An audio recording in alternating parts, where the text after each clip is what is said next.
갬성 큐티 10월 7일입니다. 헌금은 심는 것. 청소년 매일 성경으로 하나님 말씀을 묵상할 수 있도록 꾸며보고 있습니다. 말씀을 읽어보도록 하죠. 천천히 말씀을 읽고요. 말씀에 의해서 내 생각, 내 의견을 정해보는 거죠. 헌금은 심는 것. 고린도 성도들은 헌금에 대해서 잘 알고 있었습니다. 그래서 이 헌금에 대한 이야기를 마케도니아 성도들에게 바울이 자랑을 했답니다. 혹시 마케도니아 사람들이 그곳에 가서 바울과 함께 가서 헌금이 준비되지 않았으면 매우 부끄러울 것이다 라고, 그래서 이 형제들을 너희들에게 보낸다 라고 말하고 있습니다. 헌금에 대한 이야기, 원리들에 대해서 말하고 있죠. 적게 심는 자는 적게 거두고 넉넉하게 심는 사람은 넉넉하게 거둔다 라고 말하면서 헌금한 그 이후에 사람들이 감사하고 부족한 것이 채워지고 하나님께 감사하고 영광 돌린다 라고 말하고 있습니다. 헌금에 대해서 해설해서 말하고 있죠. 이 지지부진해진 헌금을 다시 이 프로젝트를 살렸으면 하는 마음을 가지고 있습니다.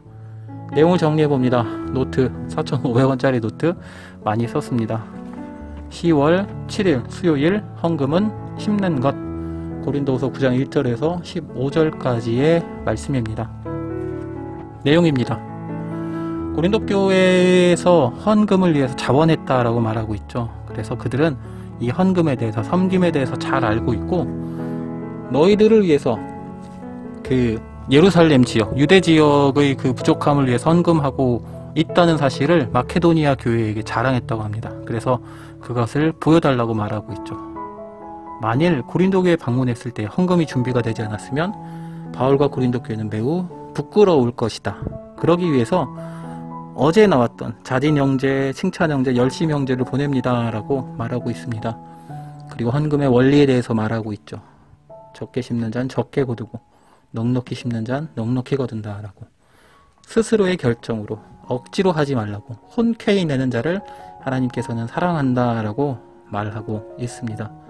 선한 일을 위해서 넘치게 하나님께서 베풀어 주실 것이다 라고 말하고 있죠.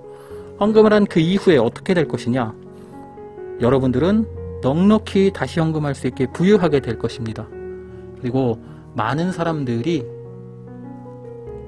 하나님께 감사할 것이고, 성도들의 부족함이 채워질 것이고, 복음을 믿고 순종하는 것에 대한 증거가 될 것이고, 너그럽게 도왔다라고 하는 것의 증거가 될 것이다 라고, 그래서 하나님께 영광을 돌리게 됩니다 라고 말해주고 있습니다.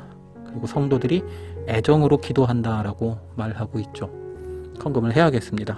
정리해봅니다. 고린도 교회에서 헌금해라 라는 것을 독려하는 내용, 그리고 헌금의 원리, 그리고 헌금한 그 이후에 어떠한 일이, 유익이 일어나는지에 대해서 말하고 있습니다. 묵상해봅니다. 많은 헌금이 많은 축복으로 돌아오게 될까요? 아니, 정확하게 많은 돈을 내면 더 많은 돈으로 나에게 주어지게 될까요? 라는 고민을 해봅니다.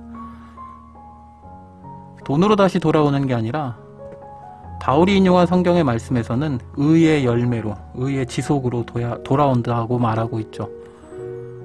헌금을 하는 그 단계에 대해 생각해 봤는데, 아깝다, 해야 할 일이다, 그리고 기쁨으로 한다. 나는 어디에 그 위치가 있을까 생각해 보았습니다. 빨간 펜입니다.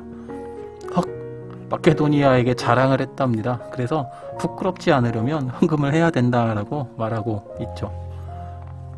그리고 헌금의 원리에 대해서 돈을 돈으로 주시지 않고 적은 드림을 큰 축복으로 주신다라는 건 뭐 고민이 되고 있습니다. 하지만 가치에 대한 인식은 상당히 차이가 나고 있습니다. 우리는 재물과 돈을 좋은 것으로 여기지만 하나님께서는 의의 열매, 의로운 행위를 더 좋은 것으로 여기면서 헌금을 하면 이 의로움들이 더욱더 융성해지고 지속될 것이다 라고 말해주고 있습니다. 나의 위치는 마지막에 써놨는데 왔다 갔다 합니다. 아까울 때도 있고 드리고 싶을 때도 있고 그렇습니다.